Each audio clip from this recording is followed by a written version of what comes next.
እንዳያቸው እያደረገ ይገኛል። በእውነቴን ነው የምላችሁ። ሌላው ነገር ተውና የልጆችን አይምሮ መበረዝ በጣም ከባድ ነው። ሰላም ሰላም ብያለሁ ውድ የተከበራችሁ ቤተሰቦቼ እንዴት ናችሁ? ደህና ናችሁ? አለሁ እግዚአብሔር ይመስገን። ለቤት አዲስ የሆናችሁ ላይክ እና ሼር እያደረጋችሁ እንድታበረታቱኝ በአክብሮት ተጠይቃችኋለሁ። ይዤላችሁ የመጣሁት ድራማ በጣም አስተማሪና እዚሁም ልብ አንጠልጣይ የሆነ ድራማ ይዤላችሁ መጥቻለሁ። እኔ ከተማርኩበት ድራማ እናንተም ትማራላችሁ ብዬ ተስፋ አድርጋለሁ። እንግዲህ በተለያየ ነገር ጓደኛ በህይወታችን አሉ። የምንወዳቸው ጓደኛ ወይንም ደግሞ የምወዱን ጓደኛ አለን ብለን ተስፋ የምናደርጋቸው ከዚህ ድራማ ብዙ ነገር እንማርበታለን ማለት ነው። ብሩክ እንግዲህ በጣም የሚወደው ጓደኛ የኔ ያለው ጓደኛ ነው። በአሁን ሰዓት እንግዲህ ሞተ ብሎ የራሱን ሚስት አግብቶ የተቀመጠው ማለት ነው።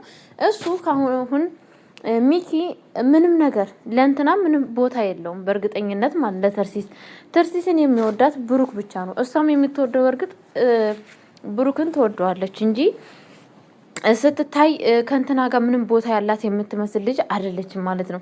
ግን ደግሞ በጣም የሚያሳዝነው ነገር በጣም ልብ የሚያንጠለጥለው ነገር ቤተሰቦቼ ማንም ሆነ የትኛውም ሰው ማንም ሰው አይከፋ በህይወታችሁ ማለት ነው። ግን ደግሞ እስከዛ ልጆቹ በጣም ችግር ላይ እየወደቁ ይገኛሉ። አይምሯቸውን ሚኪ እየፈረዘ ይገኛል ማለት ነው። ሚኪ እንግዲህ ብሩክን ይቅርታ ጠይቆታል ማለት ነው። ማረኝ፣ እኔ ያጠፋሁት ጥፋት ከባድ ጥፋት ነው፣ በትንሽ ነገር የሚታይ ጥፋት አይደለም። ግን ደግሞ እባክክ ወንድሜ የድሮ ጓደኛዬ ይቅር እንድትለኝ እፈልጋለሁ ብሏል ማለት ነው። ብሩክም እንግዲህ እውነትክን ነው? አዎ እውነቴን ነው፣ ይቅር በለኝ። ግን ደግሞ አንድ ጥያቄ የምጠይቅ ጥያቄ አለ። ምንድን ነው ጥያቄውማ? እንዴት የኔ ጓደኛ መሆኑን ከበፊትነቱ ለምን አልነገርከኝም? ለምን ሳትነግረኝ እያለው ይገኛል። እሱ ደግሞ ያደረኩት ነገር ትንሽ ነገር እኮ ስላልሆነ በጣም ከባድ ስለሆነ እንዴት አድርጌ ልንገርክ? ለመናገር በጣም ፈራው፣ በጣም ተንቀጠቀጥኩ። ለዛን ስለሆነ ነው ዝም ያልኩክ እያለ ይገኛል ማለት ነው። በጣም እንግዲህ በሚያሳዝን ነገር ሚኪ አሁንም ማስመሰሉን ቀጥሎበታል። በእርግጥ ያው በፊትም ማስመሳይ ነው፣ ግን ደግሞ የበለጠ ማስመሰሉን እየቀጠለበት ይገኛል ማለት ነው። ቤተሰቦቼ ፈጣሪ ከእንደዚህ አይነት ሰዎች ይሰውራችሁ። እውነቴን ነው የምላችሁ። እንደዚህ አይነት ሰዎች በህይወታችሁ አደጋና በህይወታችሁ በጣም ከባድ ነገር ይዞ እንደሚመጡ ችግር ይዞ እንደሚመጡ ማወቅ አለባችሁ ማለት ነው።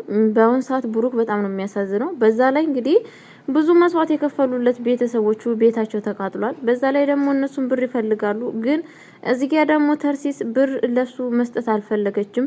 ብር የምትፈልግ ከሆነ እኔና ልጆቼን መክሰስ አለብህ፣ አለበለዛ ግን ብር የሚባል ነገር የለም እያለችው ትገኛለች ማለት ነው። በእርግጥ ብሩክ በአሁን ሰዓት ከሱ ጋር ሆነ ነገሮችን ላይ ስለ ሚኪ ክፋትና መጥፎነት ብታውቅ በጣም ጥሩ ነው ብዬ ነው ማስበው። ካላወቀች ብዙ ትጎዳለች። ለወደፊት ለልጆቿን በጣም አስቸጋሪና ለሷን በጣም ከባድ ስለሚሆን ካሁኑ ነገሮችን ሁላ ብታቅና ብታስተውል በጣም የተመረጠ ነው ብዬ ነው ማስበው። ግን ደግሞ እስካሁን ምንም ነገር እያየውባት አትገኝም። ግን ደግሞ ትንሽ ጥርጣሬ አለባት። እንግዲህ የሚኪ ጓደኛ ደግሞ በጣም ጨካኝና አረመኔ፣ የሚሰጠው ሀሳብ ሁሌ ግድያና ወይ ደግሞ በጣም የሚያስጠላ ነገር፣ በጣም የሆነ ምን ልበላችሁ ሰው የሚጸየፈውን ነገር ሰው እንዴት ሰው ሆኖ ይሄንን ክፋት ያደርጋል የምትሉትን ሀሳብ ነው እያመጣ እያፈለቀ እንደዚህ ብናደርገው እስቲ እያለ የሚገኘው ማለት ነው። በአሁን ሰዓት እንግዲህ ብሩክን ብንገለው ስል አይ በአሁን ሰዓት ብሩክን መግደል የለብንም ምክንያቱም ቤቱ ስለ ሀብትና ስለ ንብረት ስለጠየቀ በአሁን ሰዓት ስለ ሀብትና ስለ ንብረት ስለጠየቀ ገንዘቡን ምክንያቱም አሁን ብንገለው ተርሲስ እኛን ነው የምጠረጥረው፣ እነሱ ናቸው እሱን የገደለው ብላ ትለኛለች። ምክንያቱም ትጠረጠረናለች። ስለዛ ምን ማድረግ አለብኝ ስለው ያለብንማ ፊቱ ላይ አሲድ መድፋት አለብን። ፊቱ ላይ አሲድ ደፍተን ነገሮች ሁላ እንዳልታወቁ ማድረግ አለብን። ልክ እሱ እንዳልሆነና ሌላ ሰው እንደሆነ ማድረግ ማሳየት አለብን። እንዴት ነው አሸራ ከታየብን ሲለው እንግዲህ አሻራውማ ወይንም የሆነ እጃችን መቁረጥ ምና በቃ ሰው በጣም የሚቀፍ ነገር ነው አስተያየት እየሰጣሉ ማለት ነው። የሚያሳዝነው ነገር ሚኪ ይሻላል ከሱ ማለት ነው። በጣም ጨካኝና በጣም አረመኔ፣ በጣም የሚቀፍ አስተሳሰብ ነው ያለው ማለት ነው። መድኃኒዓለም ከእንደዚህ አይነት ነገር ሰዎች ይሰውራችሁ። የእውነት ቤተሰቦች ይሰውራችሁ። ምን አይነት አረመኔዎች ሰዎች ህይወታችሁን ነው የማይጨመላልቁት ማለት ነው። በጣም ነው የሚያስጠላው፣ በጣም ነው የሚያሳዝነው።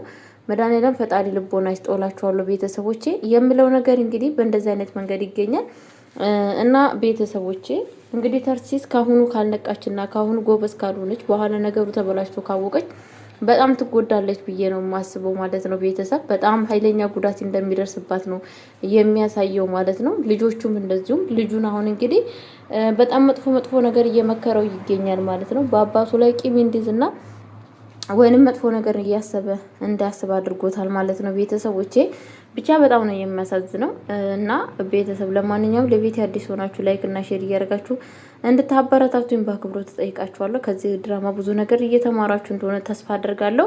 ሚኪን እንግዲህ ፈጣሪ ያጋልጠው ብዙ ነገር ሳይሄድ ብዙ ሳይራመድ እናትና ለልጆቻቸው እናትና አባት መኖር አለባቸው። ልጆቻቸውን አብሮ ማሳደግ አለባቸው። ተርሲስ ነገሮችን ሁላ ነቅታ ነገሮችን ሁላ ማስተካከል አለባት ብዬ አስባለሁ። በዚሁ ከቀጠለች ግን በጣም ትልቅ ከባድ ችግር ውስጥ እንደምትወርቅ ነው የሚያሳየው ማለት ነው ቤተሰቦቼ። አለበለዛ በህይወቷ ብዙ መስዋዕት እንደምትከፍል ያሳያል። ለማንኛውም ብቻ ሁሉም ነገር መልካም ያድርገው። ያሳዝናል። ብቻ ብሩክን በጣም ነው የሚያሳዝነው። በአሁኑ ሰዓት በጣም ግራ ግብት ብሎታል። የሚያደርገው የሚጥለው የሚያነሳው ነገር ግራ ገብቶታል። ሚኪም በአሁኑ ሰዓት እየተኛ አይደለም፣ እያስመሰለ ይገኛል።